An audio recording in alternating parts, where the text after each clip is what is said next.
શીશ નમાવી પ્રભુ વંદન કરીએ, પાય પડીને પ્રભુ કીર્તન કરીએ. પૂર્ણ હૃદયથી આપને ભજવા, પૂર્ણ હૃદયથી આપને ભજવા. આપો સુબુદ્ધિ પ્રભુ વંદન કરીએ, શીશ નમાવી પ્રભુ વંદન કરીએ, પાય પડીને પ્રભુ કીર્તન કરીએ.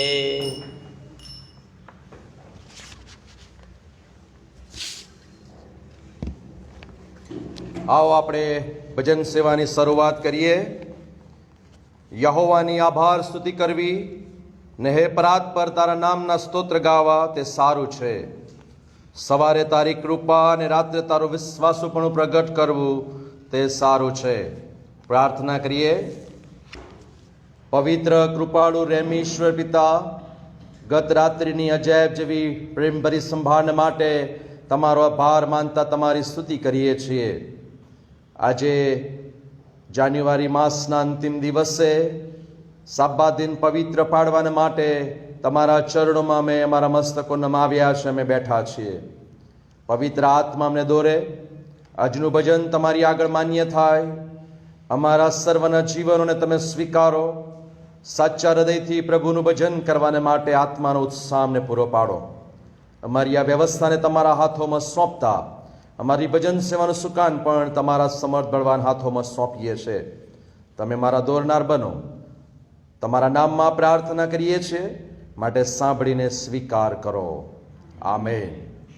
આવો આપણે આ સમયે જીવતા ઈશ્વરનું ભજન કરતા ભજન સંગ્રહમાંથી ગીત નંબર 7 પ્રભુ મને તેડો રે તમારે દ્વાર, એનો પહેલો, બીજો અને ચોથો શ્લોક આપણે ગાઈએ અને આપણા માન્ય પાળક સાહેબ આપણને ભજનમાં દોરવણી આપશે.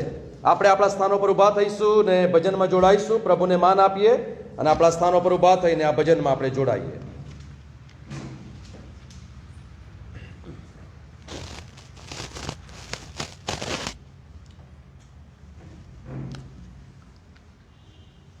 પ્રભુ મને તેડો રે તમારે દ્વાર, પ્રભુ મને તેડો રે તમારે દ્વાર.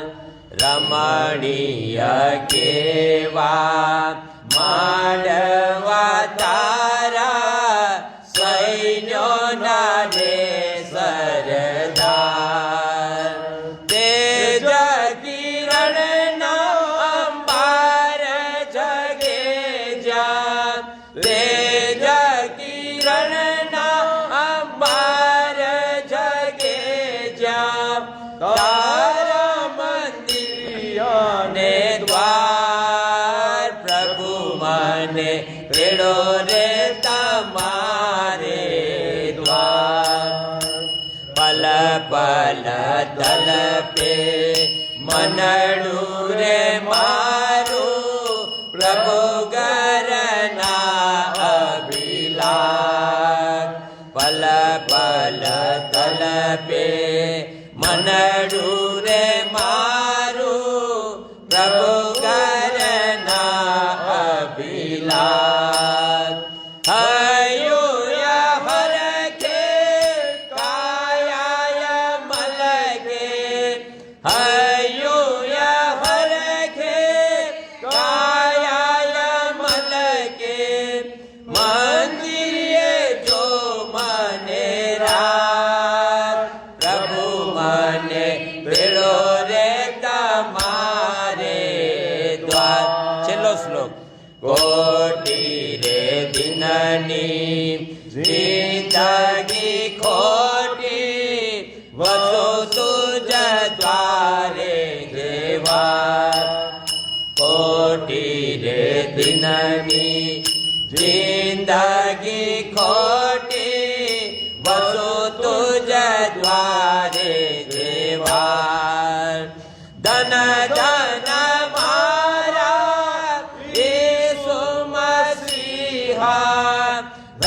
ધન મારા ઈસુ મસીહ સફળ કર્યો સંસાર. પ્રભુ મને વેળો રે તમારે દ્વાર. પ્રભુ મને વેળો રે તમારે દ્વાર. ઉભા જ રહીએ ને ભજન સંગ્રહની પાછળ 393 નંબરના પૃષ્ઠ ઉપર પ્રેરિતોનો વિશ્વાસનામું આપણે સાથે બોલીએ અને પ્રભુમાં આપણો વિશ્વાસ દ્રઢ, મજબૂત અને જાહેર કરીએ. પ્રેરિતોનું વિશ્વાસનામું 393 નંબરના પૃષ્ઠ ઉપર પ્રેરિતોના વિશ્વાસનામામાં આપણે જોડાઈશું. સર્વ સત્તાધારી ઈશ્વર પિતા, આકાશ તથા પૃથ્વીનો કરતા, તેના પર હું વિશ્વાસ કરું છું. વળી તેનો એકનો એક પુત્ર ઈસુ ખ્રિસ્ત આપણો પ્રભુ, તેના પર હું વિશ્વાસ કરું છું. તે પવિત્ર આત્મા દ્વારા ગર્ભે રહ્યો, કુંવારી મરિયમને ઉદરે જન્મ્યો, પોન્તિયુસ પિલાતની હકુમતમાં દુઃખ ભોગવ્યું, ક્રૂસે જડાયો, મરણ પામ્યો તથા દટાયો, અધઃસ્થાનમાં ઉતર્યો, તે ત્રીજે દિવસે મોયલામાંથી ઉત્થાન પામ્યો, સ્વર્ગમાં ચડી ગયો અને સર્વસમર્થ ઈશ્વર પિતાને જમણે હાથે બિરાજમાન છે. તે ત્યાંથી જીવતા તથા મોયલાઓનો ન્યાય કરવા સારું આવનાર છે. વળી પવિત્ર આત્મા પર વિશ્વાસ કરું છું અને પવિત્ર સાર્વત્રિક મંડળી, સંતોની સંગત, પાપોની ક્ષમા, દેહનું પુનરુત્થાન તથા અનંત જીવન, એ સર્વ હું માનું છું. આમેન. આપણે આપણા સ્થાનો પર બેસીશું. પ્રભુનું જીવંત અને પવિત્ર વચન વાંચીએ અને સાંભળીએ.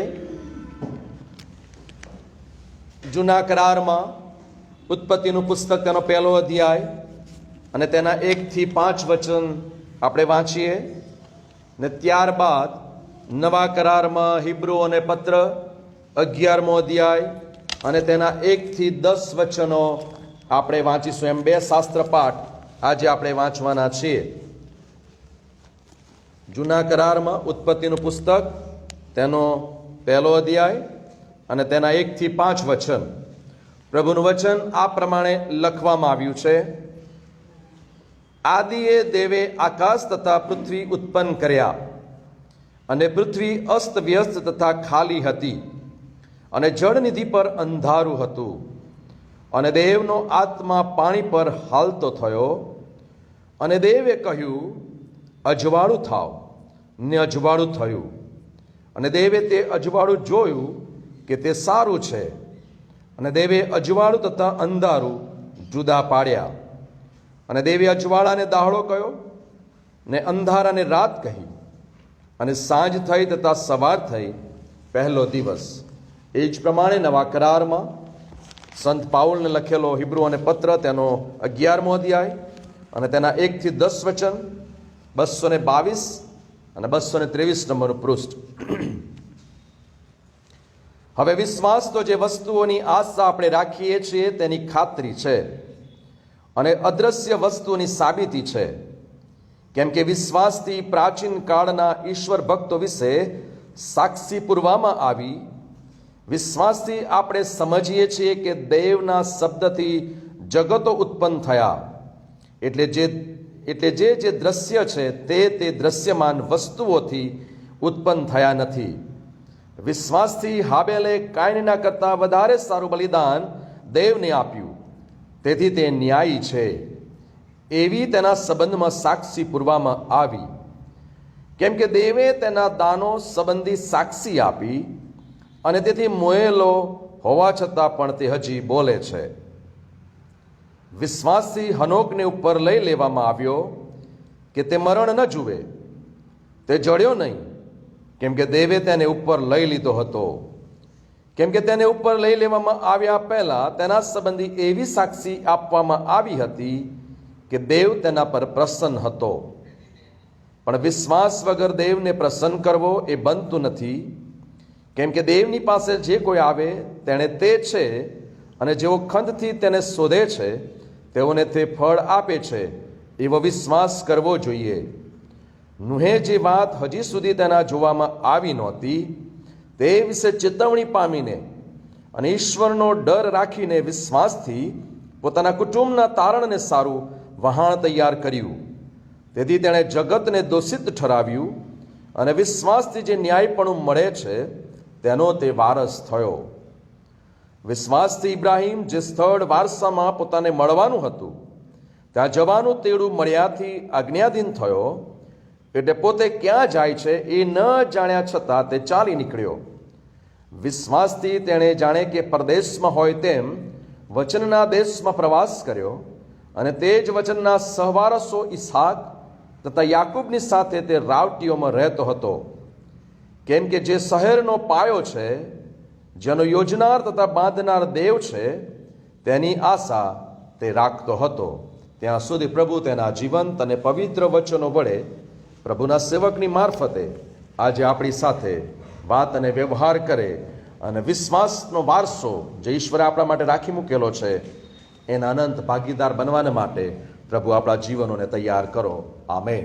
આવો આપણે પ્રાર્થનામાં જઈએ પહેલાં એક ભજનમાં જોડાઈશું, અને ભજનમાં જોડાઈએ એ પહેલાં આપણે ખાસ આભાર સ્તુતિ, પાપ કબૂલાત અને મધ્યસ્થની પ્રાર્થનામાં નમીશું. આપણી આંખોને બંધ કરીએ અને ઈશ્વરની સમક્ષ આપણા મસ્તકો નમાવીને પ્રભુ જે છે એને સ્વીકારીએ. કારણ કે મૂસાને દર્શન આપનાર ઈશ્વર કહે છે કે હું જે છું તે છું. મારો ને તમારો ઈશ્વર એ અટલ આધાર છે, એ કદી નથી બદલાતા. એ જે છે તે છે અને આપણી સાથે વાત અને વ્યવહાર કરે છે. એ વચનોની મારફતે આપણી સાથે બોલે છે, પ્રાર્થના વડે આપણી સાથે સંબંધ રાખે છે, અને અદ્રશ્ય રીતે એની સમક્ષતામાં એ આપણને ચલાવે છે. અને એવા અદ્ભુત ઈશ્વર આપણને મળ્યા છે માટે ઈશ્વરની આગળ આપણે નમીએ. અને એના અનેકવિધ આશીર્વાદો આપણા જીવનમાં છે, જેની અનુભૂતિ અને અનુભવ આપણે કર્યો છે. ત્યારે આજે તમે તમારા મનોમાં ઈશ્વરનું ધ્યાન ધરો અને પ્રભુનો આભાર જ માનો. જે ઈશ્વરને પાપ માફ કરવાનો અધિકાર છે એ ઈશ્વરની આગળ નમી જાઓ અને તમારા પાપો ઈશ્વરની આગળ કબૂલ કરો.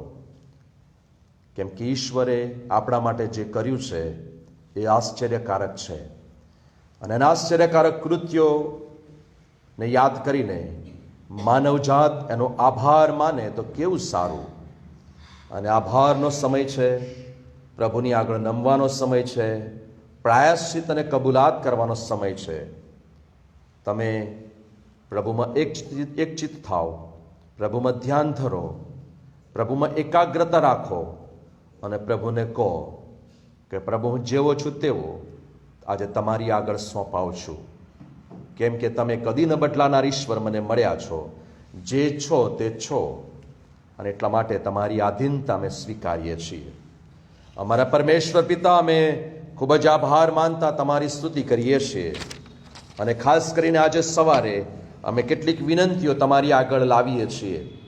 આ જગત તમારું છે, સર્વસ્વ તમે બનાવ્યું છે, અને સર્વ ઉપર તમારો અધિકાર છે. અને અધિકારની રૂએ અમને પણ પ્રભુ તમે જે આજ્ઞાઓ આપી, અમને જે આશીર્વાદો આપ્યા, અને અમને પણ જે આદેશ તમે કર્યો છે એને લઈને આ પૃથ્વી પર અમે શ્રેષ્ઠ જીવનો જીવીએ છીએ. અને તમે સર્વસ્વ અમને પૂરું પાડ્યું છે, તેના માટે મેં તમારી સ્તુતિ કરતા ધી સેન્ટેનરી મેથોડિસ્ટ ચર્ચ તરીકે તમામ પરિવારોની સાથે આ ઓનલાઈન ભજન સેવામાં અમે જોડાયા છે. ત્યારે તમારો અદ્રશ્ય પવિત્ર આત્મા અમારા પર ઉતરી આવે અને અમે જ્યાં કંઈ બેઠા છે ત્યાં અમને દોરે, અમારા અગ્રેસર બને, અને પ્રભુ અમારા પગલાંને ગોઠવે. અમારી મધ્યે, અમારી મંડળીમાં અમારા કેટલાક વાલા ભાઈ બહેનો જેઓ માંદગીના બિછાનામાં છે, અને તેઓ તમારી તરફ મીટ માંડીને આશા સાથે, અપેક્ષાઓ સાથે એવી આ ઈચ્છા રાખે છે કે પ્રભુ આજે અમને સ્પર્શ કરે અને પ્રભુનું સામર્થ્ય અને પરાક્રમ અમારા પર ઉતરી આવે અને અમે સાજાપણું પ્રાપ્ત કરીએ. એવા મારા વાલા ભાઈ બહેનોને પ્રભુ તમારી આગળ લાવીએ છીએ. કૃપા કરીને તમે રેમ દ્રષ્ટિ કરો અને તમારા પવિત્ર આત્માનો સ્પર્શ કરો. અમારા શ્રી બકુલભાઈને માટે, શ્રી સતીશભાઈ મેકવાનને માટે, તારાબેન ઓગસ્ટિન ભાઈ બેનને માટે, રોહામા બેનને માટે, એલ્વિના બેનને માટે, દૃશિલાબેન માટે, સુવર્ણાબેન માટે, કર્નેલિયસભાઈ માટે, સેમ્યુઅલભાઈ માટે, જેનેટબેન માટે, રેવરન પોલ ખ્રિસ્તી સાહેબ માટે, રેવ ડોક્ટર યાકુબેલ મેકવાન સાહેબ માટે, રેવ અશોક પરમાર સાહેબ માટે, વિશેષ કરીને અમારા સુમતી આંટીના બેન કાશીબેન માટે અને અમારા સુનિલભાઈને માટે, રાજુભાઈ તથા મીનાબેન અરૂપ રાહેલ માટે, શ્રી બીડી સાયમન માટે અમે પ્રાર્થના કરીએ છીએ. પ્રભુ, આ બધા જ વાલાઓ જુદી જુદી બીમારીઓમાં છે. ઘણાના બાયપાસ સર્જરી કરવામાં આવ્યા છે, ઘણાને એક્સિડન્ટ થયો છે ને સારવાર લઈ રહ્યા છે. અમારા ઘણા ભાલા ભાઈ બહેનોની આંખોના ઓપરેશન થયા છે અને થવાના છે. એ બધાને માટે અમે પ્રાર્થના કરીએ છીએ. બિછાનામાં છે અને સાજાપણાની આશાઓ રાખી રહ્યા છે.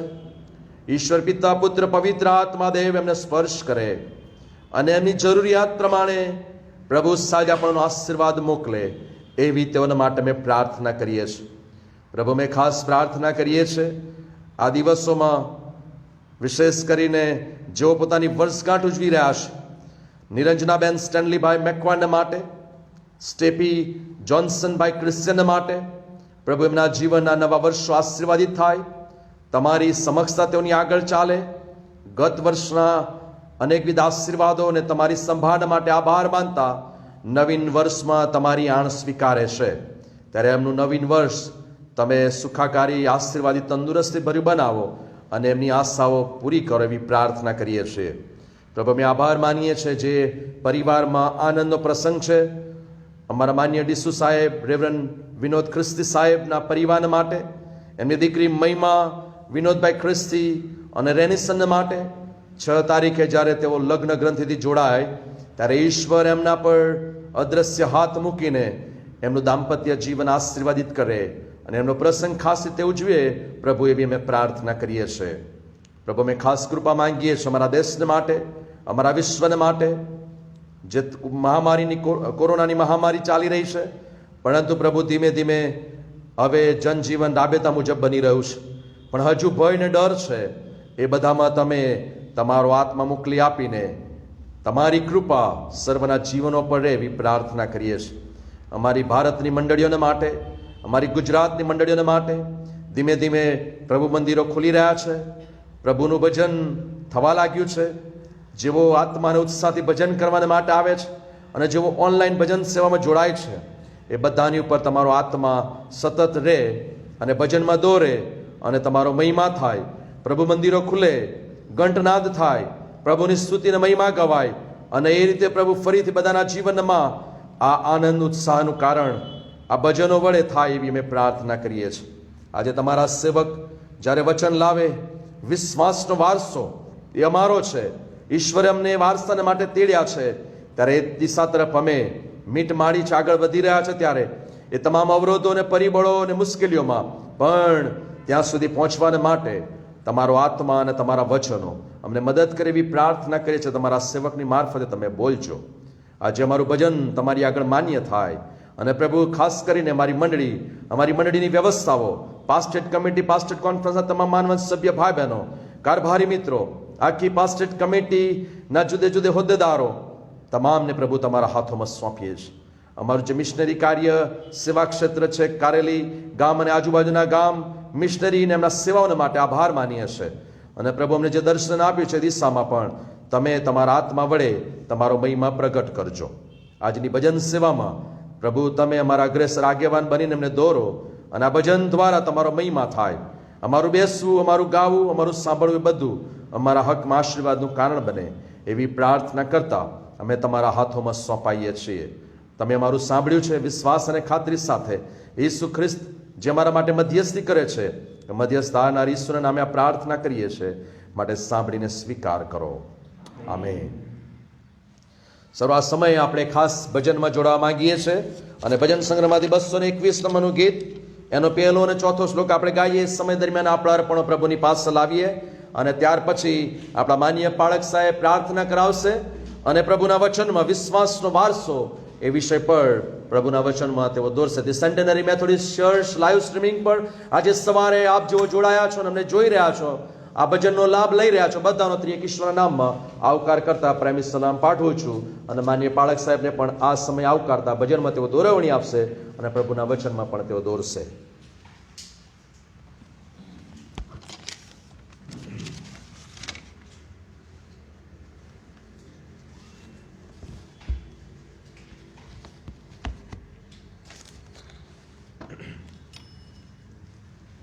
આવો આપણે 221મું ભજન ગાઈએ.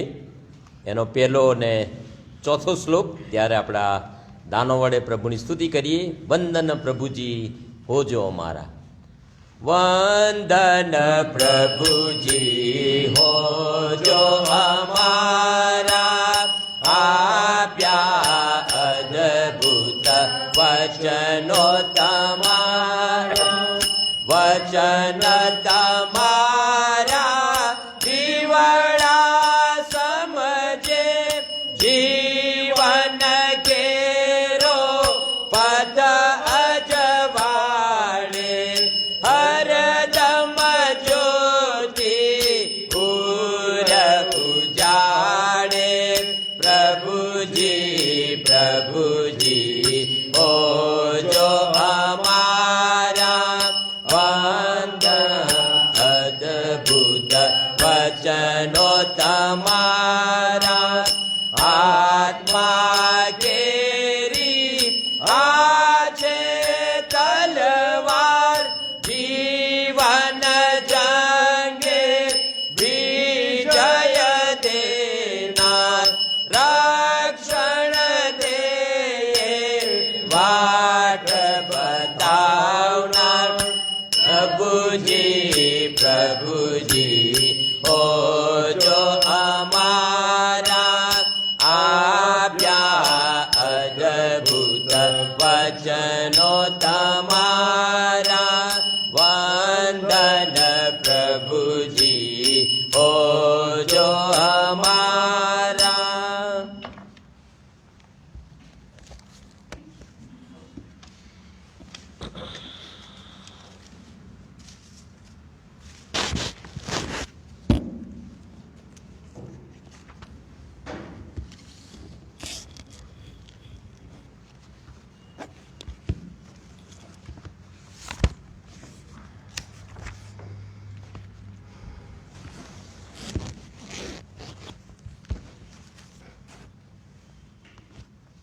આવો આપણે પ્રાર્થના કરીએ.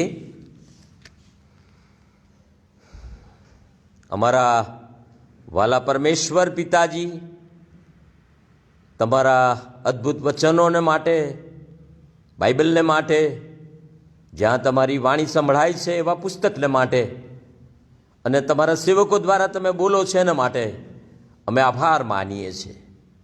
પવિત્ર આત્મા અમારી સહાય કરે છે માટે સ્તુતિ કરીએ છીએ. અને આ ભજનમાં પણ પવિત્ર આત્માની હાજરી અને એમની પ્રેરણા, એમનું સામર્થ્ય અને એમના આશીર્વાદને માટે અમે ધન્યવાદ આપીએ છીએ. અમને પણ અગણિત આશીર્વાદો તમે અહીં સુધી આપ્યા છે અને આખો મહિનો તમે સંભાળ્યા. અમે આભાર માનીએ છીએ અને તેથી આભાર માનતા સ્તુતિ કરતા અમારા અર્પણો અમે તમારી પાસે લાવ્યા છીએ. અર્પણોનો સ્વીકાર કરો અને તમારા મહિમાને માટે વાપરજો એવી પ્રાર્થના કરીએ છીએ. અને બાકીના મહિનાઓ પણ અમારા બને અને તમારી કૃપા નીચે અમે સારું કમાઈએ અને સુખેથી જીવીએ અને તમારો ખૂબ મહિમા કરીએ એવી અમારી પ્રાર્થના છે. સર્વ જરૂરિયાતવાળાને તમે પૂરું પાડજો એવી વિનંતી કરીએ છીએ. અને અત્યારે પ્રભુ અમે અમારા જીવનો તમારા ચરણોમાં લાવતા તમારી વાણી સાંભળવા માગીએ છીએ અને તમને અમારું જીવન પણ અર્પણ કરવા માગીએ છીએ. ત્યારે અમારો વિશ્વાસ વધારો અને વિશ્વાસના વારસાથી અમને સર્વને તૃપ્ત કરો એવી અમારી પ્રાર્થના છે. મારા મુખના શબ્દો, અમારા હૃદયના વિચારો તમારી હજુરમાં માન્ય થાઓ. પ્રભુ ઈસુ ખ્રિસ્ત નામે માગીએ છીએ. આમેન. પ્રભુમાં માનનીય પાસ્ટર સાહેબ તેમજ પધારેલા મહેમાનો, મંડળીના વાલા ભાઈ બહેનો અને બાળકો, આજે આપણે આ મહિનાનો છેલ્લો રવિવાર પામ્યા, છેલ્લો દિવસ પણ પામ્યા. પ્રભુની કેટલી મોટી કૃપા આપણા પર. કે 2021માં આપણે એક મહિનો બહુ સારી રીતે પસાર કરી રહ્યા છીએ, પ્રભુની સ્તુતિ કરીએ છીએ અને પ્રભુએ આપણને 31 દિવસ આપ્યા. આપણે પ્રભુના નામને ધન્યવાદ આપીએ છીએ. અને આજે આ છેલ્લા દિવસે આપણે પ્રભુની કૃપા યાદ કરતા એમના વચનો તરફ દ્રષ્ટિ કરીએ છીએ ત્યારે આપણે પ્રભુનો આભાર માનીએ છીએ. કેમ કે આપણને પ્રભુએ ગજબના વચનો આપ્યા અને આ વર્ષે એક ખાસ વચન આપ્યું છે આપણને યશાયા 30 અને 15માં, શાંત રહેવાથી તથા શ્રદ્ધા રાખવાથી તમને સામર્થ્ય મળશે. પ્રભુ આપણી પાસે ધીરજની અપેક્ષા રાખે છે, શાંતિની અપેક્ષા રાખે છે. એટલા માટે કે પ્રભુ આપણો વિશ્વાસ વધારે અને આપણને આ વર્ષમાં જીવવાના માટે ગજબનું સામર્થ્ય આપે. અને તેથી આપણે એ પ્રભુ પર વિશ્વાસ કરીએ છીએ કે પ્રભુ આપણને આ વર્ષમાં બાકીના મહિનાઓ માટે પણ સામર્થ્યવાન કરશે. આ વર્ષે આપણા શરીર, મન અને આત્માને પ્રભુના સામર્થ્યથી ભરવામાં આવે એવી આપણી પ્રાર્થના છે. અને તેથી આપણે આ 2 મહિના જાન્યુઆરી અને ફેબ્રુઆરી એ વિશ્વાસની વાતો કરી રહ્યા છીએ. માર્ચ અને એપ્રિલમાં આપણે શાંતિની વાતો કરીશું. ફરી પાછા 2 મહિના આપણે વિશ્વાસની વાતો કરીશું. ફરી પાછા 2 મહિના આપણે શાંતિની વાતો કરીશું. અને એ રીતે આખું વર્ષ આપણે 2 મહિનાનું આપણું જે ધ્યેય છે એના દ્વારા સામર્થ્ય મેળવવાના છે. વિશ્વાસ અને શાંતિ દ્વારા, શાંતિ અને વિશ્વાસ દ્વારા પ્રભુનું સામર્થ્ય આપણું બનવાનું છે. આપણે પ્રભુનો આભાર માનીએ છીએ. અને આ 2 મહિના દરમિયાન આપણું જે આધાર વચન છે એ તો હિબ્રુ 13:8, પ્રભુ ઈસુ ખ્રિસ્ત ગઈકાલે, આજે અને સર્વકાળ એવા ને એવા છે. કેવા ગજબના પ્રભુ ઈસુ આપણને મળ્યા છે. આપણે પ્રભુનો આભાર માનીએ છીએ. આખું વર્ષમાં ઘણી બધી પરિસ્થિતિઓ આવશે ને જશે, ઘણું બધું બદલાશે, પણ આપણો એક જ આધાર, અટલ આધાર જે ઈસુ છે એવા ને એવા જ રહેવાના છે. અને તેથી આપણા એમના પરનો ભરોસો આપણને પણ એવા જ રાખશે અને આશીર્વાદિત કરશે, એ આપણી ખાતરી છે. અને તેથી બાઇબલમાં આપણા પૂર્વજોને પ્રભુએ જે વિશ્વાસ આપ્યો અને એમણે ખાતરીથી જે વાતો માની એ આપણે જોવાના છીએ. અને આપણી જીવનની મુસાફરી, જીવનના વર્ષો આપણે એ રીતે પસાર કરવાના છે જે રીતે આપણા પૂર્વજોએ પણ પસાર કર્યા.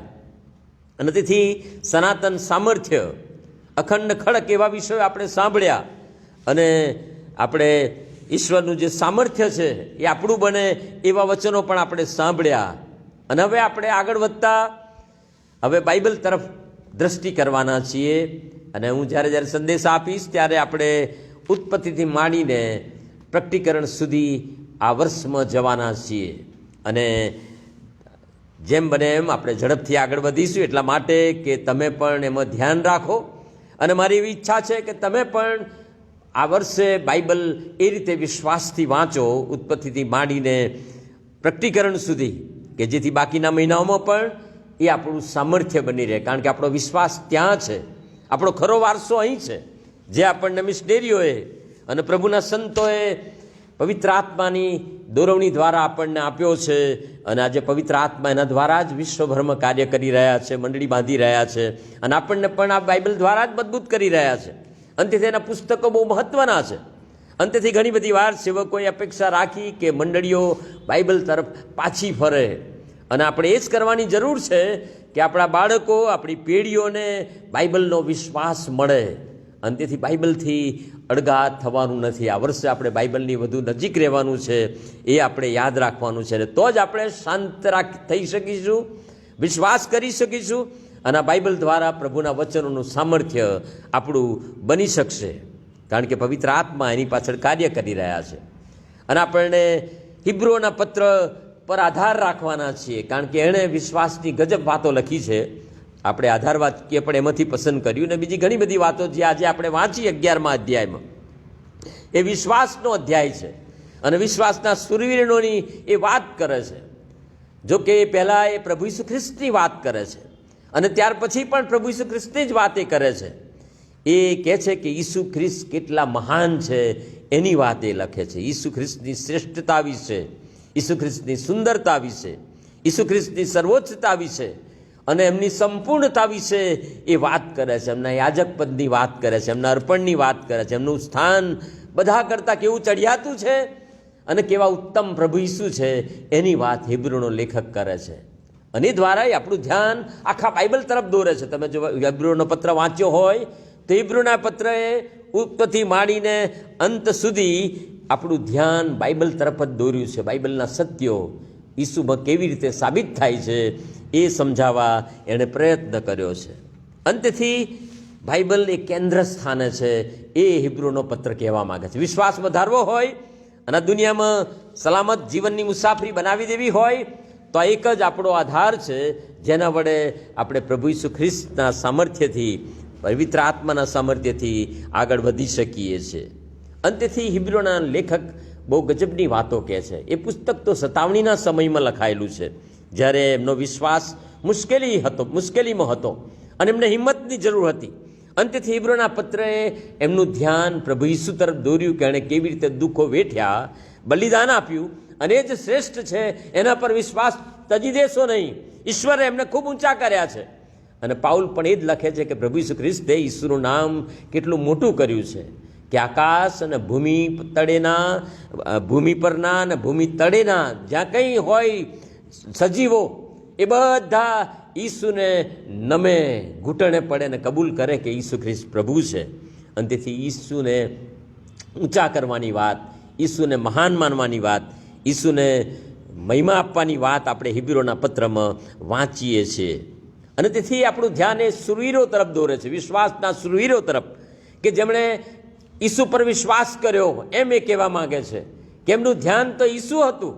અંતેથી હિબ્રુના લેખક એ બધાનું લિસ્ટ આપ્યા પછી આપણને 12મા અધ્યાયમાં કહે છે કે આપણી આગળ વાદળારૂપી ભીડ છે આ શહીદોની, સાક્ષીઓની, કે જેઓ વિશ્વાસ કરી ગયા છે, જેઓ શાંતિમાં દ્રઢ રહી શક્યા છે અને સામર્થ્યવાન બન્યા અને જીવનની મુસાફરી એમણે પૂરી કરી.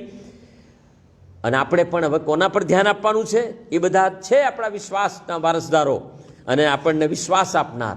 પણ ઈસુ તરફ લક્ષ્ય રાખજો, એવી વાત એણે કરી છે, અને તો જ તમે સફળ થશો. અને તેથી બાઇબલ આપણને ઈસુ તરફ દોરી જાય છે, એની વાત આપણે જોવાના છે. તેથી આખું બાઇબલ આપણે આ વર્ષમાં જોવા માગીએ છીએ, અને આપણે ઉત્પત્તિથી એની શરૂઆત કરીએ છીએ અને પ્રભુ ઈસુને આપણે યાદ કરીએ છીએ.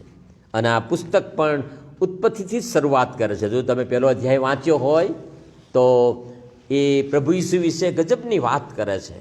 અને એ પ્રમાણે કહે છે કે પ્રાચીન કાળમાં પ્રબોધકો દ્વારા આપણા પૂર્વજોની સાથે ઈશ્વર અનેક વાર બોલ્યા.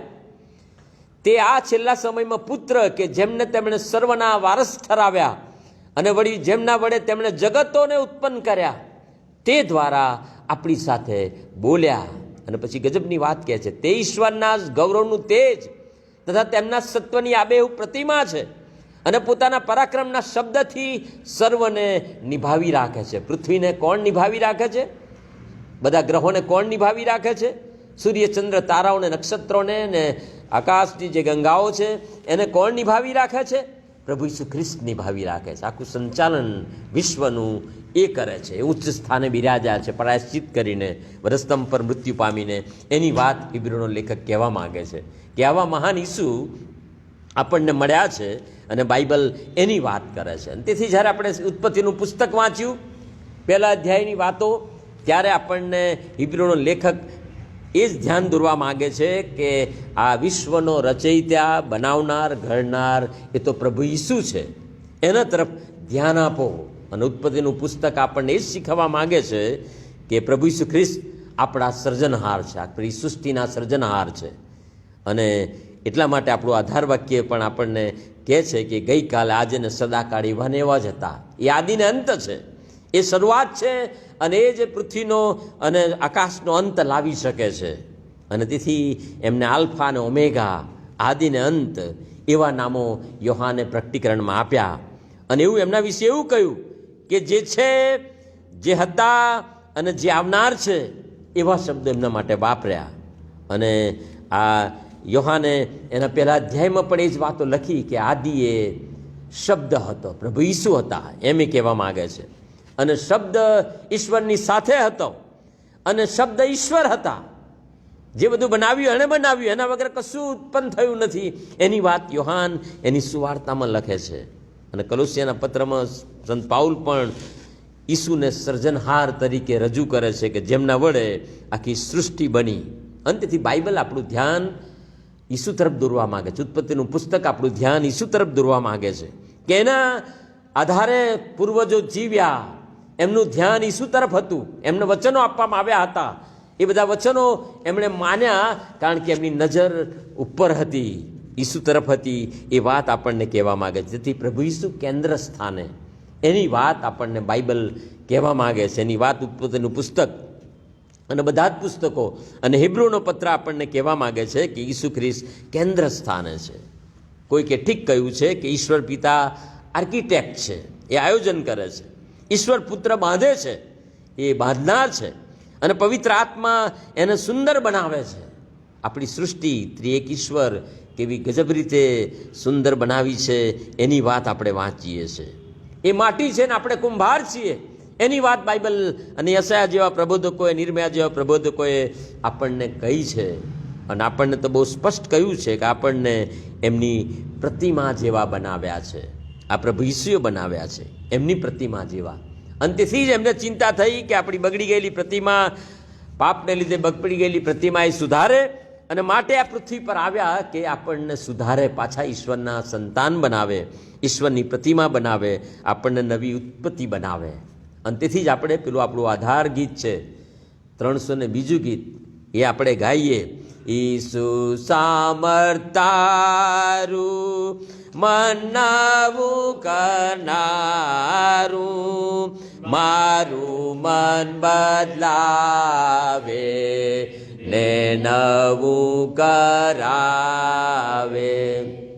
અને તેથી આખા બાઇબલ પાછળ કોઈ સામર્થ્ય હોય, મનુષ્ય જીવન પાછળ કોઈ સામર્થ્ય હોય, આખી કુદરત પાછળ કોઈ સામર્થ્ય હોય તો એ પ્રભુ ઈસુનું સામર્થ્ય છે.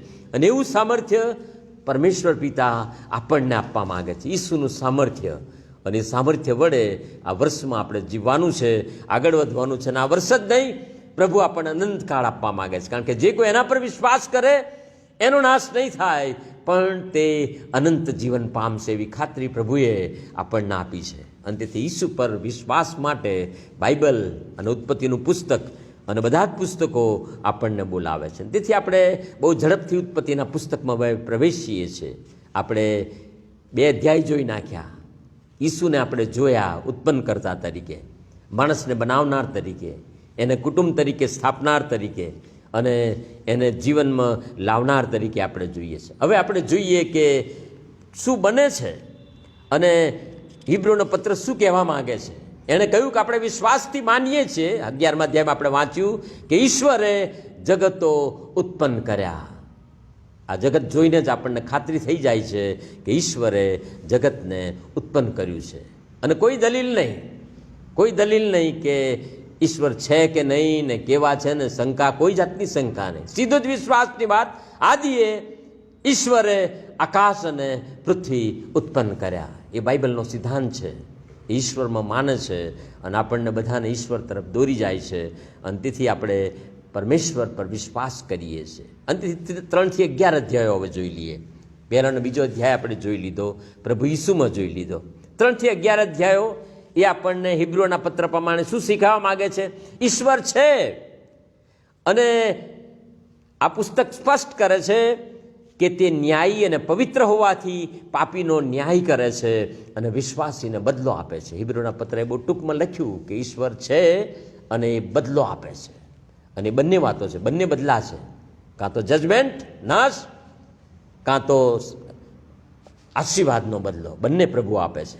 અને તેથી હિબ્રુના પત્ર 6ઠી કલમ આપણું આધાર વચન છે 3 થી 11 કલમોને માટે કે ઈશ્વર છે અને એ ન્યાય કરે છે અને બદલો આપે છે. અને તેથી આ પુસ્તકની શરૂઆતમાં જ આપણને શૈતાનની દુષ્ટતા વિશે નિહાળીએ છીએ, છેતરપિંડી અને ઈશ્વર તથા માનવ સાથેની એની દુશ્મનાવટ બાઇબલ ખુલ્લી કરે છે. તે ઈશ્વરની વાણી આજ્ઞા પર શંકા અને અવિશ્વાસ ઉપજાવે છે. અને બાઇબલ પર પણ તમને ને મને ને આપણી પ્રજાને કોઈ અવિશ્વાસ ઉપજાવતું હોય તો શૈતાન, અને આ સદીમાં શૈતાન ખૂબ જ કાર્યરત છે કે આપણે બાઇબલને બાજુ પર મૂકી દઈએ અને બીજા પુસ્તકો પર વિશ્વાસ કરીએ, વિજ્ઞાન પર વિશ્વાસ કરીએ, અને જે બધું દેખાય છે આપણને એના પર વિશ્વાસ કરીએ અને લોકોનો આપણે માનીએ, એ શેતાનની છેતરપિંડી આ દિવસોમાં ચાલી રહી છે. અને ત્યારે પણ એ જ રીતે એણે છેતરપિંડી કરી. ઈશ્વરે આપ્યું હતું વચન આદમને અને હવાને, તમને આશીર્વાદ મળશે, તમે આશીર્વાદિત થશો, અને તમારે આ નહીં કરવાનું, અને એના બદલે તમને જીવનને અનંત જીવન મળશે. પણ શેતાને શંકાઓ ઉત્પન્ન કરી. આપણે જાણીએ છીએ ઈશ્વરના વચનમાં શંકા.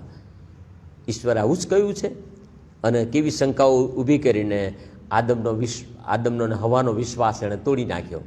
ઈશ્વર પરનો વિશ્વાસ તેઓ ચૂકી ગયા, એવું આપણે વાંચીએ છીએ. પરિણામ શું આવ્યું? એક પાપી પેઢી શરૂ થઈ ગઈ. કાઈનથી માંડીને આદમ ને હવા ને કાઈનની એક પાપી પેઢીને ઊભી થતી આપણે નિહાળીએ છીએ 3-11 અધ્યાયોમાં. અને એ પાપી પેઢીમાં પ્રભુ કેટલા દુઃખી હતા આપણે જોઈ શકીએ છીએ. અને છતાં ઈશ્વર કાર્ય કરે છે, એમનો આત્મા કાર્ય કરે છે, અને એમનું એક ધ્યેય છે કે માણસ બચી જાય. અને આ તો પ્રભુ ઈસુનું ધ્યેય છે, એટલા માટે તેમને ઈસુ નામ આપવામાં આવ્યું કે બચાવે છે. અંતથી આપણે ઈસુને જોઈએ છે, બચાવનાર ઈસુને. અંતથી આવા ભૂંડા સમયમાં પણ કેટલાક લોકો વફાદાર રહ્યા, એવી વાતો આપણે વાંચી. હિબ્રોના પત્રે આપણું ધ્યાન દોર્યું કે આ ભૂંડો જમાનો હતો પાપનો ભયંકર, પણ કેટલાક લોકો આવા ભૂંડા જમાનામાં પણ વિશ્વાસુ રહ્યા.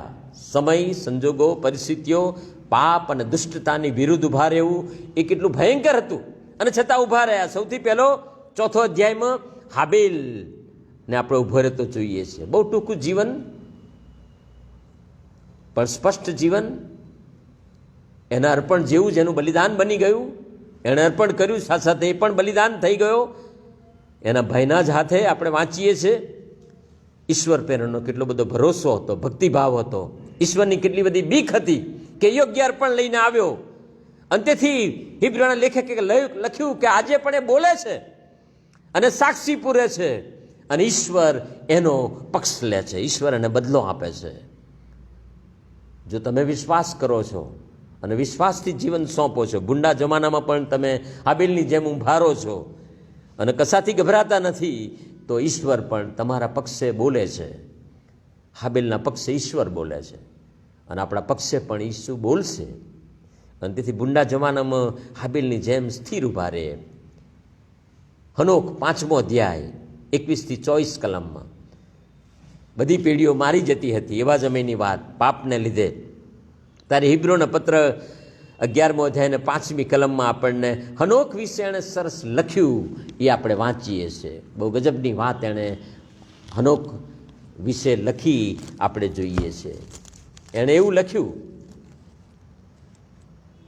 વિશ્વાસથી હનોકને ઉપર લઈ લેવામાં આવ્યો કે તે મરણ ન જુએ, તે જડ્યો નહીં, કેમ કે ઈશ્વર એને ઉપર લઈ લીધો. કેમ કે તેને ઉપર લઈ લેવામાં આવે પહેલાં એના સંબંધે એવી સાક્ષી આપવામાં આવી હતી કે ઈશ્વર તેના પર પ્રસન્ન હતા. કેવું ગજબનું આપણે વાંચીએ છીએ. ભૂંડા જમાનામાં ઈશ્વરને પ્રસન્ન કરી શક્યો, એનું કારણ એટલું જ હતું કે વિશ્વાસમાં સ્થિર રહ્યો, અને 65 વર્ષ એણે નિર્ણય કરી નાખ્યો કે હવે બાકીની જિંદગી ઈશ્વરને માટે. અને તેથી 300 વર્ષ વિશ્વાસુપણે ભૂંડા જમાનામાં બીજા બધા લોકોથી જુદો ચાલ્યો. જુદા ચાલવાનો જમાનો છે અત્યારે. જમાનો એક જુદા માર્ગે જઈ રહ્યો છે, નાશના માર્ગે, અવિશ્વાસને માર્ગે. બાઇબલમાં વિશ્વાસ નહીં કરતી પેઢીઓ આપણે મંડળીઓમાં પણ જોઈએ છીએ. એવા સમયમાં અલગ ચાલનારા માણસો જોઈએ છે કે જેઓ બાઇબલ પ્રમાણે ઈશ્વરના માર્ગે ચાલે. હનોક આપણને નમૂનો પૂરો પાડે છે. આજુબાજુની ભૂંડી પરિસ્થિતિઓમાં એ જુદો ચાલ્યો. એણે જુદા જીવવા, ચાલવા અને ઈશ્વરની સાથે રહેવા હિંમત કરી. અને એવી હિંમતવાન માણસોની આજે જરૂર છે આપણને. અને એ આપણને હિંમત આપે છે કે ચાલી શકાય છે. ભૂંડા જમાનામાં પણ 300 વર્ષ સુધી ચાલી શકાય છે. બાકીની આખી જિંદગી ચાલી શકાય છે જો આપણે વિશ્વાસ કરીએ તો. અને તેથી ભૂંડા જમાનામાં ચૂપચાપ ઈશ્વરની સાથે ચાલ્યો. કેવી ગજબની શાંતિ, કેવો ગજબનો ભરોસો અને વિશ્વાસ આપણે એનામાં જોઈએ છે. ત્રીજો માણસ પણ ગજબનો ચાલ્યો. નૂહની વાત કરી 7મી કલમમાં. નૂહે જે વાત હજી સુધી એના જોવામાં આવી નહોતી તે વિશે ચેતવણી પામીને ને ઈશ્વરનો ડર રાખીને વિશ્વાસથી પોતાના કુટુંબના તારણને માટે વહાણ તૈયાર કર્યું. તેથી તેણે જગતને દોષિત ઠરાવ્યું, અને વિશ્વાસથી જે ન્યાયપણું મળે છે તેનો તે વારસ થયો. ઉત્પત્તિના 6-10 અધ્યાયો આપણે જોઈએ છે નૂહ માટે. ગજબનો માણસ. જ્યારે આખી દુનિયા ભ્રષ્ટ થઈ ગઈ, ઈશ્વરને તિરસ્કાર આવી ગયો, પોતાએ બનાવવા માટે એને પસ્તાવો થયો, દુઃખ લાગ્યું, અને એવા ઈશ્વરના દુઃખના સમયે એક માણસે ઈશ્વરને આનંદ આપ્યો. ગજબનો માણસ નૂહ. પ્રભુએ એને જન્મથી જ તૈયાર કરી દીધો હતો. જન્મ સમયે એના બાપાએ એનું નામ નૂહ પાડ્યું. નૂહ એટલે વિસામો. અને બાપાએ ભવિષ્ય ભાગ્યું કે જે ભૂમિને યહોવાએ શ્રાપ દીધો, એમાં મારા હાથના કામ અને ઉદ્યોગ સંબંધી એ જ અમને દિલાસો આપશે. ભૂંડી ભૂમિમાં અને ભૂંડા લોકોમાં, અને જ્યારે પાપ રાજ કરતું હતું એવા સમયમાં લોકોને દિલાસો અને શાંતિ અને વિશ્વાસ ક્યાં મળે? નૂહની પાસે. કારણ કે નૂહ ઈશ્વર પર વિશ્વાસ કરતો હતો. અંતથી નૂહે વર્ષો સુધી ઉપદેશ આપ્યો કે આવો, હું બોલાવી રહ્યો છું. ઈશ્વર મને વહાણ બનાવવાનું કહ્યું છે. કોરી ભૂમિ પર વરસાદ વરસવાનો છે ને વાવાઝોડા થવાના છે ને ભયંકર જળપ્રલય થવાનો છે ને આખી દુનિયા ડૂબી જશે. ઈશ્વર નાશ કરશે, પસ્તાવો કરો. અંતથી પિત્તરે, યાકુબે અને બીજા સંતોએ એને પ્રબોધક કહ્યો, ન્યાયપણાનો પ્રબોધક કહ્યો. એણે વર્ષો સુધી ઉપદેશ આપ્યા. અને હિબ્રોન લેખક પણ એની ગજબની એની વાત આપણે વાંચી.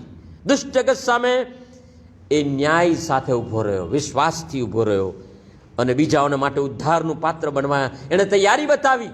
એણે, એના દીકરાઓએ, અને એમના કુટુંબે, થોડાક માણસો, પણ એમણે આખી દુનિયાને પડકાર આપ્યો કે બચી જાઓ, બચી જાઓ, નાશ આવી રહ્યો છે.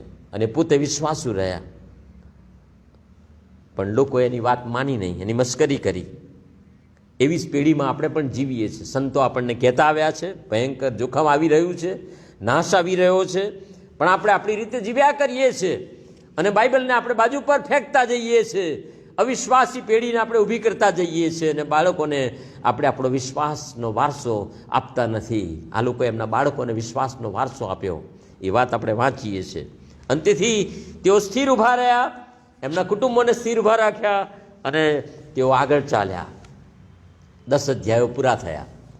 11મો અધ્યાય એ હિબ્રોના લેખકે એની નોંધ લીધી નથી, પણ બધું વિશ્વાસથી હતું. જ્યારે એક બાબત અવિશ્વાસથી હતી એની વાત હું ટૂંકમાં કહી દઉં. એ તો બાબેલનો બુરજ હતો. મહાન યહૂદી ઇતિહાસકાર યોસેફસ એ પ્રમાણે લખે છે કે તેઓ બાબેલનો બુરજ એટલા માટે બાંધ્યો કે લોકોને ઈશ્વરને આધીન રહેવું નહોતું, ઈશ્વરની આજ્ઞા અને આયોજનથી બહાર નીકળી જવું હતું, ઈશ્વરના આધારે એમને જીવવું નહોતું. એવી એ પ્રજા ઊભી થઈ ગઈ હતી. કેટલાક લોકો વિશ્વાસુ નીવડ્યા. પ્રભુએ એમને ખાસ કાળજી રાખી લીધી. નૂહને બચાવી લીધો, એના દ્વારા નવી પેઢી અનોખને ઉપર લઈ લીધો. હાબેલને તો પ્રભુએ એના અખત્યારમાં રાખી દીધો, ભલે માર્યો ગયો પૃથ્વી પર, પણ બીજા કેટલાક પેઢીઓ નવી ઊભી થઈ. એ જળ પ્રલય ભૂલી ગયા અને આપણે પણ ભૂલી જ જઈએ છીએ. કોરોના પણ ભૂલી જઈશું કે કેવી ભયંકર આફત પૃથ્વી પર આવી અને કેવી ભયંકર આફતો ગયા દિવસોમાં પણ આવી. લોકો ભૂલી જાય છે અને આપણે પણ ભૂલી જઈશું. આ લોકો પણ જળ પ્રલય ભૂલી ગયા, અવિશ્વાસુ થઈ ગયા અને એમને ઈશ્વર નથી જોઈતા. અને એમણે કહ્યું કે અમારે ઈશ્વર ના જોઈએ. અમારે તાકાત છે, અમારી પાસે પૈસા છે, અમારી પાસે સમૃદ્ધિ છે, અમારી પાસે જ્ઞાન છે અને અમે મોટો બુરજ બાંધી દઈશું, એક મોટું શહેર બાંધી દઈશું અને અમે એક જ જગ્યાએ બધા રહીશું અને અમારું સામર્થ્ય છે, અમે અમારું સામર્થ્ય છીએ. એ એમની અવિશ્વાસ હતો, ઈશ્વરની સામે બળવો હતો બીજા શબ્દોમાં. અને તેથી ઈશ્વરે કહ્યું કે આ લોકો પોતાની મનમાની કરી રહ્યા છે, એટલે એમને કરવા દઈએ અને હું જોઈ લઈશ એમને. અને ઈશ્વરે એમની સામે યુદ્ધ આદર્યું. બહુ દયાળુ પ્રભુ, નાશ નહીં કર્યા બધાનો જળપ્રલયની જેમ, કારણ કે એમણે ના કહ્યું હતું કે હવે જળપ્રલય નહીં કરવું. એમણે મેઘધનુષ્ય બતાવ્યું હતું. પ્રભુ તો બહુ દયાળુ છે, એ નાશ એકદમ નથી કરી દેતા, એ તકો પૂરી પાડે છે. અંતથી એમણે ભાષાઓ બદલી નાખી, વિખેરી નાખી આખી દુનિયામાં. કારણ કે શરૂઆતથી આદમને હવાને વચન આપેલું કે તમે આખી પૃથ્વીને ભરપૂર કરો, એ વચન ભૂલી ગયા હતા. પ્રભુની એ જ ઈચ્છા કે વિશ્વાસીઓ આખી પૃથ્વીને ભરપૂર કરે, આખી પૃથ્વીને આશીર્વાદિત કરે અને માણસો વધે અને સમૃદ્ધ થાય. એ પ્રભુના મહિમાને માટે સમૃદ્ધ થાય. પણ આ પ્રજાએ સમૃદ્ધિનો દુરુપયોગ કર્યો અને પોતાના બળ પર અભિમાન કર્યું અને તેથી ઈશ્વર એમને વિખેરી નાખ્યા, એમની ભાષાઓ બદલી નાખી, એમને ગૂંચવી નાખ્યા. એમણે આખી દુનિયામાં વિખેરાઈ જવું પડ્યું. અને તેથી વાલા ભાઈ બહેનો, આપણો આધાર જો પૃથ્વી પરનો છે, જો માનવીય છે, જો જગીક છે, જો શેતાની છે, તો ઈશ્વર એને તોડી પાડશે. માનવી આધારો પર આપણે ટકી શકતા નથી. આપણે આપણા શહેરો અને ઘરો અને કુટુંબો બનાવી શકતા નથી. એકલો ઈસુ જ અટલ આધાર છે, જેના પર આપણે પોતાનું જીવન પણ બાંધી શકીએ, પોતાનું કુટુંબ પણ બાંધી શકીએ, અને પોતાની મંડળી પણ બાંધી શકીએ, અને પોતાનો દેશ અને વિશ્વ બાંધી શકીએ. ઈસુ જ આધાર છે. અને તેથી બાબેલનો બુરુજ આપણને જ કહેવા માંગે છે કે ઈસુ વગર આપણે નકામા છીએ, બધું તોડી પાડવામાં આવશે. ખડક તો ઈસુ જ છે. એના પર જ બંધાવો બાંધાવવો હોય તો, એનામાં જ અભિમાન કરવું હોય તો, એનામાં જ આગળ વધવું હોય તો, એના સિવાય તમે તમારી રીતે, તમારા જ્ઞાનથી, તમારા બળથી આગળ જઈ શકતા નથી. અને તેથી પ્રભુએ ગજબનું આયોજન કરી નાખ્યું. અને એ આપણને 12 થી 50 અધ્યાયોમાં જોવા મળે છે. અને આપણે 12 થી 50 અધ્યાયો પણ હવે જોઈ લઈએ. આપણે 1 થી 11 અધ્યાયો ઉત્પત્તિના જોયા, 12 થી 50 અધ્યાયો. અને એમાં આપણે નૂહના વંશજોને જોઈએ છે. અને પ્રભુએ એમાંથી શેમને પસંદ કર્યો, શેમની વંશાવળીને પસંદ કરી. પ્રભુની જે યોજના છે આપણને વિચિત્ર લાગે, ઘણીવાર ના પણ ગમે, પણ પ્રભુ પસંદ કરે છે. અને નાના બીજ પસંદ કરીને, નાનો કણ પસંદ કરીને, નાનો શેષ પસંદ કરીને પ્રભુ એનાથી મહિમા પામે છે. અને તેથી બાઇબલમાં દશાંશની વાત છે, બાઇબલમાં અમુક આંકડાની વાત છે, બાઇબલમાં પસંદગીની વાત છે. કેમ આને જ પસંદ કર્યો? કેમ ઇબ્રાહીમને જ પસંદ કર્યો? કેમ યાકૂબને જ પસંદ કર્યો? એસાવને જવા દીધો. ઇબ્રાહીમના પણ 2 ભાઈઓ હતા, પણ એમાંથી ઇબ્રાહીમને પસંદ કર્યો. યાકૂબને એસાવ હતા, પણ એ યાકૂબને પસંદ કર્યો. અને પ્રભુએ એ જ રીતે યુસુફને પસંદ કર્યો કે જેથી એ આગેવાન બને અને એનું કુળ આગળ વધે. પ્રભુની યોજના આપણને વિચિત્ર લાગે, પણ એ એના મહિમાના માટે છે, અને પ્રભુની એના મર્મ છે એનો. અને તેથી પસંદગી કરે છે. અને તેથી આ બધી પરિસ્થિતિઓમાંથી પ્રભુએ ઇબ્રાહીમ તરફ નજર કરી. અને તેથી 12 થી 50 અધ્યાયો આપણને ઇબ્રાહીમ અને એના વંશજો તરફ દોરી જાય છે. એના બાપાનું નામ તેરા. એમને 3 દીકરા હતા, ઇબ્રાહીમ, નાહોર ને હારાન. અને ઈશ્વરની કૃપાથી ઇબ્રાહીમને પૃથ્વી પર પોતાની યોજના અમલમાં મૂકવા માટે પ્રભુએ પસંદ કરી લીધો. અને તેથી હિબ્રુના લેખકે એને ગજબનું સ્થાન આપ્યું. આપણે આ પ્રમાણે વાંચીએ છીએ, વિશ્વાસથી ઇબ્રાહીમ જે સ્થળ વારસામાં પોતાને મળવાનું હતું ત્યાં જવાનું તેડું મળ્યાથી આજ્ઞાધીન થયો. એટલે પોતે ક્યાં જાય છે તે ન જાણ્યા છતાં એ ચાલી નીકળ્યો. કેવું ગજબનું વાંચીએ છીએ. વિશ્વાસથી તેણે જાણે કે પ્રદેશમાં હોય એમ વચનના દેશમાં પ્રવાસ કર્યો. અને જ વચનના વારસદારો, સહવારસો ઈસાક અને યાકૂબની સાથે એ તંબુઓમાં, રાવટીઓમાં રહેતો હતો. કેમ કે જે શહેરનો પાયો છે, જેના યોજના તથા બાંધનાર ઈશ્વર છે, તેની આશા રાખતો હતો. પેલી જળપ્રલયવાળી પ્રજાની જેમ નહીં કે જેમણે પોતાનું શહેર બાંધવા પ્રયત્ન કર્યો. ઇબ્રાહીમને ઈશ્વરના શહેર પર ભરોસો હતો. ગયા વર્ષે આપણે એના પર આપણું ધ્યાન દોર્યું, ઈશ્વરનું શહેર યરુશાલેમ. અને એ આપણું ધ્યાન રહે માટે આ લખવામાં આવ્યું છે. ઉત્પત્તિ પણ આપણને એ જ કહેવા માગે છે, 12 થી 50 અધ્યાયો. કે આ લોકોનું ધ્યાન ઉપર હતું, ઉપરના શહેર પર હતું. અને તેથી અહીં કોઈ શહેર મળે કે ના મળે એનો વાંધો નહીં, પણ પ્રભુએ કહ્યું કે અહીં જાવ એટલે અહીં ગયા, ત્યાં જાવ એટલે ત્યાં ગયા. અને ચાલતા રહ્યા. અને પ્રભુ આ જ ઈચ્છે છે કે પ્રભુ આપણને મુસાફરો બનાવે, જીવનના મુસાફરો, સુરીરો બનાવે વિશ્વાસના. અને આપણી જીવન મુસાફરીમાં એ આપણને દોરે. અને તેથી પહેલા 2 અધ્યાયોમાં આપણે સર્જનહાર ઈશ્વરને જોયા. 3 થી 11 અધ્યાયમાં આપણે ન્યાય કરનારને બદલો આપનાર ઈશ્વરને જોયા. હવે આપણે ઉત્પત્તિ 12 થી 50માં ઇબ્રાહીમ, ઈસાક અને યાકૂબના ઈશ્વરને જોઈશું. એક ઈશ્વરે નવું નામ ધારણ કરી લીધું, એ જોઈશું. અને તેથી એક નવું નામ, ઇબ્રાહીમ, ઈસાક અને યાકૂબનો દેવ, એવી વાત આપણે વાંચીએ છીએ. વિશ્વાસી પિતૃઓ તેમના વંશજોની સાથે પ્રભુનું પોતાનું નામ જોડીને પોતાની ઓળખ આપવા લાગ્યા. કેવું ગજબનું! એવું આપણે કરીએ તો કેવું સારું.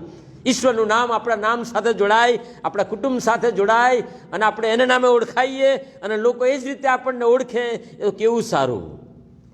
એમની વાણી એમણે સાંભળી, એમણે એમના પર વિશ્વાસ કર્યો એટલું જ નહીં, પણ એમની વાણી સાંભળી, એમને આધીન થયા, એમના પર વિશ્વાસ રાખીને આગળ વધ્યા, આશા રાખી અને વફાદાર રહ્યા.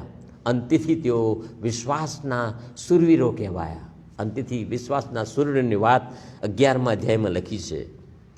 ઇબ્રાહિમથી માંડીને યુસુફ સુધીની વાતો આપણને 12મા અધ્યાયથી 50માં મળી આવે છે. બહુ ગજબની વાતો છે. આપણે ઇતિહાસની વાતો તો જાણીએ છીએ, પણ ઇબ્રાહિમને પ્રભુએ 175 વર્ષનું જીવન આપ્યું. 75 વર્ષ એના પોતાના દેશમાં ગયા. એ તો ખાલદીઓના ઉરમાં બાપદાદા સાથે રહેતો હતો. મૂર્તિપૂજક દેશ હતો બાબેલોન.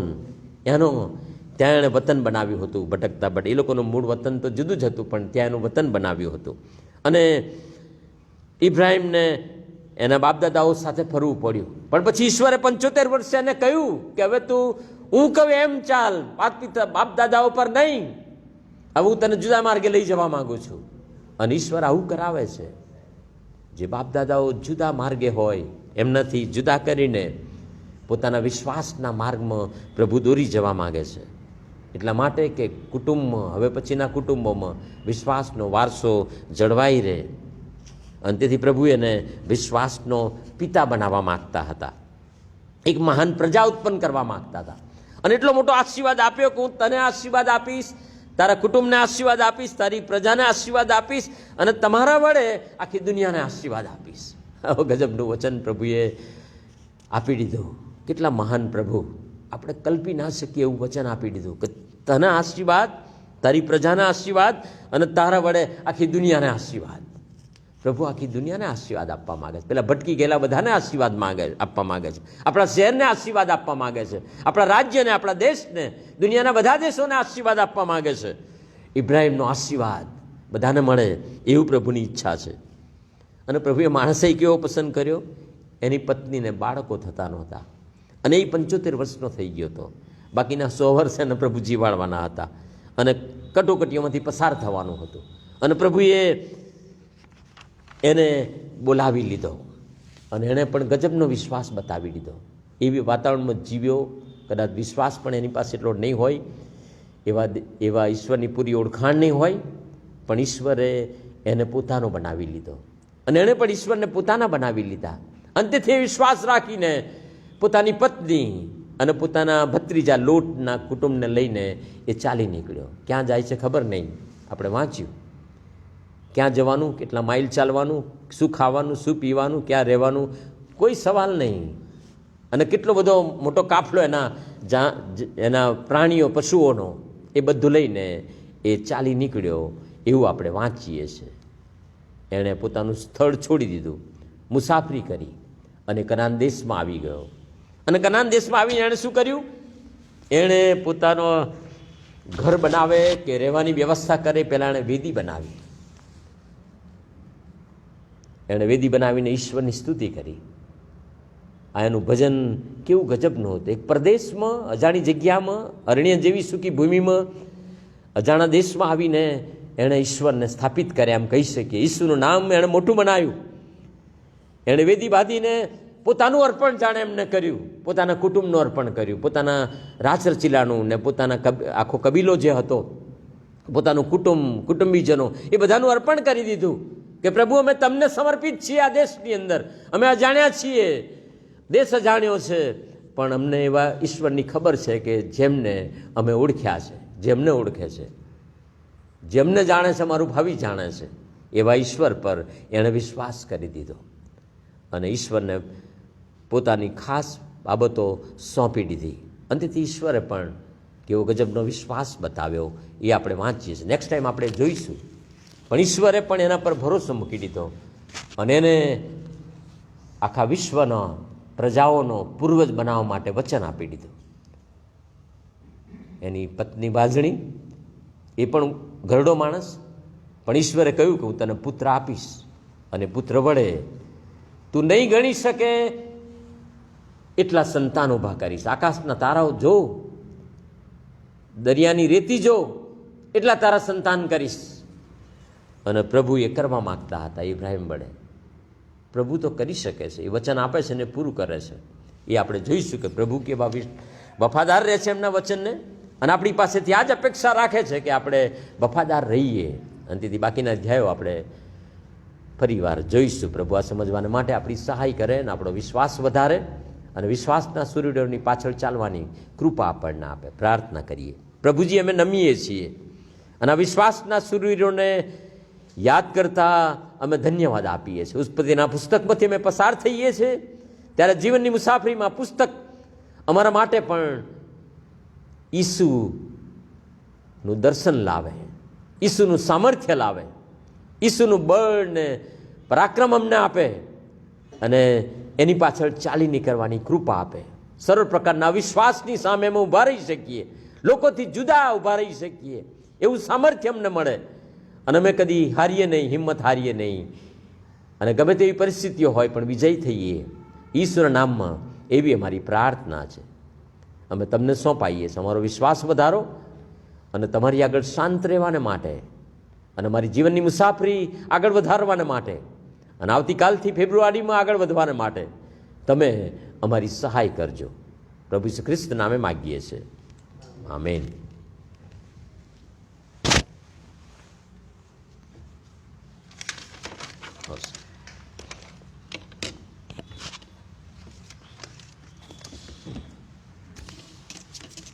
પ્રભુમાં વાલા ભાઈ બહેનો, અમે બંને સેવકો આપને સલામ પાઠવીએ છીએ, આપનો આભાર માનીએ છીએ. આપે ભાગ લીધો અને અમારી શુભેચ્છાઓ છે. પ્રભુ તમારી સંભાળ રાખે. અમારી પ્રાર્થનાઓ છે કે પ્રભુ તમને આશીર્વાદ આપે, વિશ્વાસમાં દ્રઢ કરે અને ફેબ્રુઆરી મહિનામાં પણ આપ સર્વને સુખેથી દોરી જાય અને એ મહિનો પણ આશીર્વાદિત બને. ફરીથી પ્રભુનો આભાર.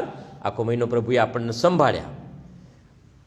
હવે આવતા રવિવારે આપણી સેન્ટનરી મેથોડિસ્ટ ચર્ચ લાઈવ સ્ટ્રીમિંગ દ્વારા ફેસબુક પર અને રેકોર્ડેડ યુટ્યુબ પર ભજન સેવા ગુજરાતીમાં સવારે 9:30 વાગે અને અંગ્રેજી ભજન સેવા સાંજે 6 વાગે પ્રસારિત થશે.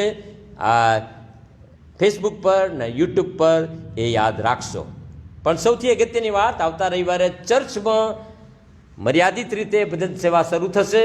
પાસ્ટર કમિટી એના માટે ઠરાવ કર્યો છે અને આપ સર્વને જેવા ઉંમરમાં આવો છો, જેવા મર્યાદામાં આવો છો, એ બધાને ભજન સેવામાં ભાગ લેવા અમે આમંત્રણ આપીએ છીએ. જે મૂળ વાત છે આટલી જ છે. 11 વર્ષથી માંડીને 60 વર્ષ સુધીના મંડળીના સભ્યો માટે આવતા રવિવારે 7મી ફેબ્રુઆરીએ સવારે 9:30 વાગે ગુજરાતી ભજન સેવા થશે આપણા ચર્ચમાં. એ યાદ રાખશો. અંગ્રેજી ભજન સેવા સાંજે 6 થી 7 થશે, એ પણ યાદ રાખશો. બંને ભજન સેવા 1 જ કલાકની રહેશે, એ પણ યાદ રાખશો. અને બીજી મર્યાદા, 200થી વધારે ભાગ લઈ શકાશે નહીં. તેથી 200માં તમે સ્થાન પામો એવી અમારી અપેક્ષા છે. અને તેથી 15 મિનિટ તમે વહેલા આવો, એ યાદ રાખશો એવી વિનંતી છે. 11 વર્ષથી નાના અને 60 વર્ષથી મોટા ભાઈ બહેનો ભાગ લઈ શકશે નહીં, એ તમે યાદ રાખશો. અને તેથી થોડા નિયમો પણ અમે બનાવ્યા છે અને એ આપની આગળ વાંચી સંભળાવું ઝડપથી. સંખ્યા મર્યાદાની વાત તો મેં કરી અને તેથી વ્યવસ્થાની સરળતા માટે તમે 15 મિનિટ વહેલા આવશો તેવી વિનંતી છે. ઉંમર મર્યાદા 11 થી 60 વર્ષ, એ જ લોકો ભાગ લઈ શકશે, એ યાદ રાખશો. સ્વાસ્થ્ય મર્યાદા, કોઈ પણ જાતની બીમારી, રોગ ધરાવનાર ભાગ લઈ શકશે નહીં. તમને શરદી, ખાંસી, તાવ વગેરે હોય, કોઈ પણ બીમારી, તો મહેરબાની કરીને ચર્ચમાં આવવાનું ટાળશો તેવી વિનંતી છે. માસ્ક પહેરીને જ આવવું અને ભજન સેવામાં પણ પહેરી રાખવાનું અને વિદાય વખતે પણ પહેરી રાખવાનું. અને જો તમે મોજા વાપરતા હો તો મોજા પણ તમે વાપરી શકો છો. સરળ પ્રકારના વાહનો હોટેલ જિંજર તરફના ચર્ચ પ્લોટમાં મૂકશો એવી વિનંતી છે, અથવા બહાર પાર્ક કરશો તેવી વિનંતી છે. આ બાજુ જ્યાં હોરેબ છે એ બાજુ કોઈ પણ વાહન લાવશો નહીં, એ દરવાજો બંધ જ રહેશે. ખાલી નાનો દરવાજો આવવા માટે ખુલશે, તે યાદ રાખશો. સર્વે આગળના મુખ્ય ચર્ચ દ્વારેથી જ પ્રભુ મંદિરમાં પ્રવેશવાનું છે. આજુબાજુનો કોઈ દરવાજાનો ઉપયોગ કરવાનો નથી, એ યાદ રાખશો. અને 2 થી 3 ફૂટનું અંતર રાખીને પ્રવેશ કરવાનો છે, એ યાદ રાખશો. જ્યારે મુખ્ય દરવાજાએ તમે પ્રવેશ કરતા હો ત્યારે ત્યાં ટેબલ લઈને સ્વયંસેવકો બેઠા હશે, તેઓ તમારું નામ અને ટેલિફોન નંબર લખશે, એ અવશ્ય લખાવશો. તમારું તાપમાન પણ માપશે, એ મપાવશો. તમારા હાથ સેનેટાઈઝ કરીને પછી તમે અંદર જશો. જો તાપમાન જે નિયત સમય છે એના કરતાં વધારે થશે તો તમને અંદર પ્રવેશ કરવા દેવામાં આવશે નહીં. એના માટે પણ અમને માફ કરશો તેવી વિનંતી છે. બેઠક વ્યવસ્થા, તમને જે નંબર અથવા સ્થાન આપવામાં આવે, કાં તો નંબર કહીશું કાં તો સ્થાન કહીશું, એ એ તમે બેસી શકશો. મોટાભાગે એક બાંકડા પર 2 જણ શરૂઆતે બેસાડીશું, પછી 200ની સંખ્યાની વધારે જો અંદર થતું હોય તો વચ્ચે વચ્ચે એક જણ બેસાડીશું, પણ હમણાં એક બાંકડા પર 2 અમે શરૂઆતે બેસાડવાના છીએ. એ યાદ રાખશો ને જો ઓછા જ થશે તો નંબરો લખેલા જ છે 1 થી 100 એના પર બેસાડીશું, એ પણ તમે યાદ રાખશો. તમારું પોતાનું જ બાઇબલ ને ભજન સંગ્રહ લાવશો ને એ વાપરી શકો છો. તમે ભજન સેવા દરમિયાન બિલકુલ શાંતિ રાખશો, મોબાઈલ બંધ રાખશો. કમ્પાઉન્ડમાં ફરવાની કે રમવાની કે ભેગા મળવાની મનાઈ છે, એ પણ યાદ રાખશો. પ્રભુ ભોજન અને દાનણ પણ હોય દરમિયાન તમે અને વિદાય લેતા કે આવતા એકબીજાથી 2 થી 3 ફૂટનું અંતર રાખશો તેવી વિનંતી છે. ભજન સેવા પૂર્ણ થતાં બહાર નીકળવા માટે આગળ ચર્ચ વિંગના બંને દરવાજાઓ તરફ જવાનું છે અને ત્યાંથી બહાર નીકળવાનું છે. મુખ્ય દરવાજેથી બહાર નીકળવાનું નથી, આગલા 2 દરવાજેથી બહાર નીકળવાનું છે, એ યાદ રાખશો. બહાર નીકળો ત્યારે હસધુનન ટાળશો. કોઈને મળવાનું નથી, પાળક પણ તમને મળશે નહીં. ખાલી દૂરથી સલામી પાઠવવામાં આવશે. ટોળે વળી વાતચીત કરવાની નથી અને સામૂહિક કોઈ પણ બાબતોમાં ભાગ લેવાનો નથી. ચર્ચ કમ્પાઉન્ડમાંથી વેળાસર તમે ઘરે જવા વિદાય થશો તેવી વિનંતી છે. ચર્ચમાં કોઈ ટોળું ઊભું રહેવું જોઈએ નહીં, એ પણ યાદ રાખશો. આપણું પ્રભુ મંદિર જાણીતું અને મુખ્ય માર્ગ પર હોવાથી અને કોરોના હજુ ચાલતો હોવાથી શિસ્ત અને નિયમ પાલન અતિ આવશ્યક છે, એ યાદ રાખશો. અને આગેવાનો કે સ્વયંસેવકો કંઈ સૂચનાઓ આપે તો ધ્યાન પર લેશો અને કોઈની સાથે ઝઘડો કે વાદ વિવાદ કરશો નહીં. આ ભજન સેવા છે, આ ચર્ચ કમ્પાઉન્ડ છે, પ્રભુનું ઘર છે અને આપણે ખાસ ગંભીર સમયમાં પ્રવેશ્યા છીએ અને ગંભીરતાથી જેઓ ભાગ લેવાના છે તે લેશો એવી વિનંતી છે. ઘરે રહેનારા માટે ઓનલાઈન ભજન સેવા પ્રસારિત થશે, એમાં તમે ભાગ લેશો તેવી વિનંતી છે.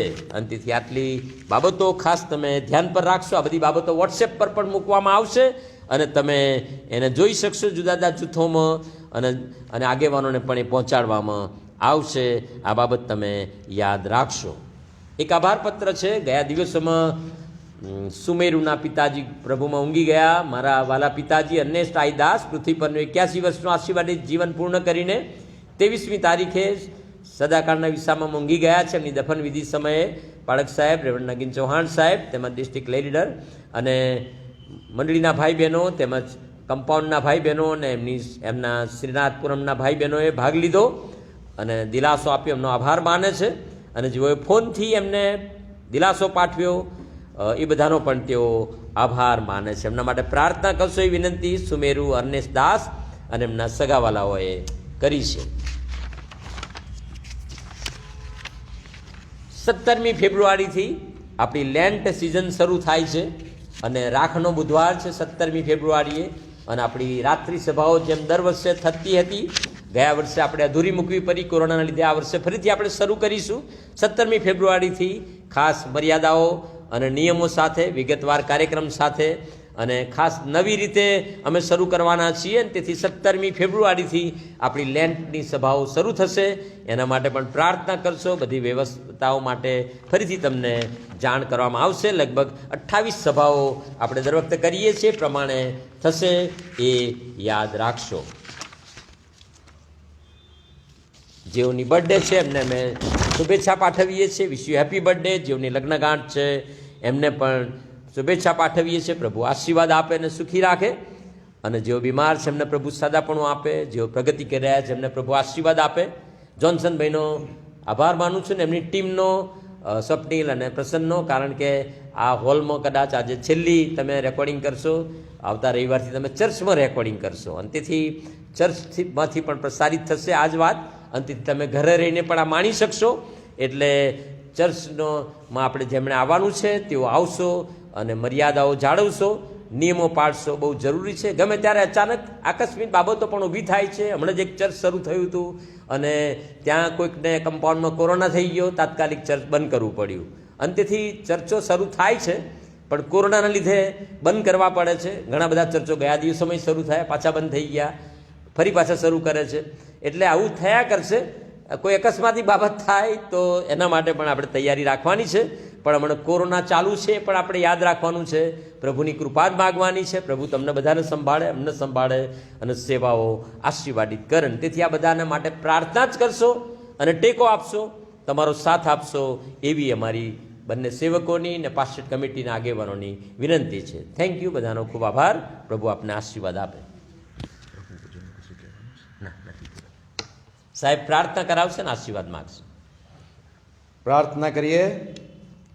પરમેશ્વર પિતાજી, અમે આજની ભજન સેવામાં તમારા સેવકના મુખ મારફતે વિશ્વાસના વારસા સંબંધી અને જે અદ્ભુત બાઇબલમાં જીવનો કંડારવામાં આવ્યા છે અને પ્રભુ તમે એમના પર જે મહેરબાની રાખી અને તેઓ તમારા પ્રત્યે વિશ્વાસુ રહ્યા અને જે અનંતકાળનું જીવન તેઓને પ્રાપ્ત થયું છે, એ જ અમને બતાવે છે કે હાલના જગતમાં જુદા જુદા રસ્તાઓ છે અને પરિસ્થિતિઓ વિપરીત છે, પણ એ બધામાં અમે અમારો વિશ્વાસ ટકાવી રાખીએ એના માટે જે વચનો અમને મદદ કરે છે અને પવિત્ર આત્મા દોરે છે એના માટે અમે આભારી છીએ. પ્રાર્થના કરીએ છીએ ધી સેન્ટેનરી મેથોડિસ્ટ ચર્ચના અમે વિશ્વાસી ભાઈ બહેનો તરીકે અમારા માટે એક આશાનું કિરણ ખુલ્યું અને આવતા રવિવારથી સરકારની વ્યવસ્થા અનુસાર અમારું પ્રભુ મંદિર શરૂ થાય અને જેઓના માટે એ ચર્ચ ખોલવામાં આવ્યું છે, જે મર્યાદાઓ છે અને અમારે જે ગાઈડલાઇનને આધીન થવાનું છે એને સ્વીકારવાના માટે અમારી મદદ કરજો. અમારા વડીલો જેઓ આતુર છે તેઓના માટે પ્રભુ તમારા ઠરાવેલા સમયોમાં તમે બધું સારું કરવાના છો, પણ ધીરજ રાખવાના માટે અને ઘેર રહીને ઓનલાઈન ભજન સેવામાં જોડાવાના માટે અમારા વડીલોની પણ સહાય કરો એવી પ્રાર્થના કરીએ છીએ. વિશેષ રીતે આ નિયમો, આ વ્યવસ્થાઓ, વ્યવસ્થાપક ટીમ અને સર્વને પ્રભુ તમારા હાથોમાં સોંપીએ છીએ. આ વીક દરમિયાન અમે જે કંઈ આયોજનો કરીએ એ સર્વમાં તમારી સમક્ષતામાં અમને દોરજો. મારા માન્ય પાળક સાહેબ એમના જીવન માટે અને આજે આપેલા ઉત્તમ વચનોની મારફતે તમે અમારી સાથે બોલ્યા છો અને એમને પણ પ્રભુ તમે પવિત્ર આત્માથી અભિષેક કર્યા અને એમની મારફતે તમારું વચન પોકારાયું. આભાર માનતા એને અમે સ્વીકારીએ છીએ, માન આપીએ છીએ અને હવે પછીના સમયમાં તમારી સમક્ષતાને સ્વીકારતા અમે બધા તમારા હાથોમાં સોંપાતા અમારી પ્રાર્થના પ્રભુ ઈસુ ખ્રિસ્તના જીવંત નામમાં કરીએ છીએ, માટે સાંભળીને સ્વીકાર કરો. આમેન. ઈશ્વરની શાંતિ જે સર્વ સમસ્ત શક્તિથી પર છે તે ખ્રિસ્ત ઈસુમાં તમારા હૃદયો મનોની સંભાળ રાખો. ઈશ્વર પિતા, પુત્ર, પવિત્ર આત્માનો આશીર્વાદ આપણા પ્રત્યેકની સાથે આપણે જેઓ પ્રભુ ઈસુ ખ્રિસ્ત પર વિશ્વાસ કરીએ છીએ અને એનામાં જીવીએ છીએ તે બધાની ઉપર હમણાંથી સદા સર્વકાળ સુધી રહો. Amen. Thank you. God bless you. સરસ.